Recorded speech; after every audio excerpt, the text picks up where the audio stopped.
kawan dengan orang tak elok, mati dengan cara kawan-kawan tu lah.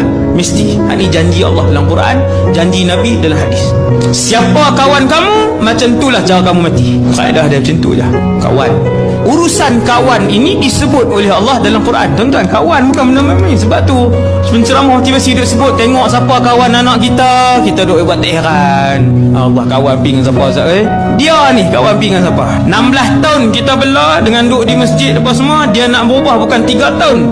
Seminggu dia boleh berubah. Seminggu dengan kawan hak tak elok ni, kawan hak nakal. Seminggu dia boleh jadi jahat. Syarat asas antara yang terbesar istiqamah, mesti kawan-kawan yang soleh. Mesti kawan, sebab Allah dah sebut lah, hati-hati.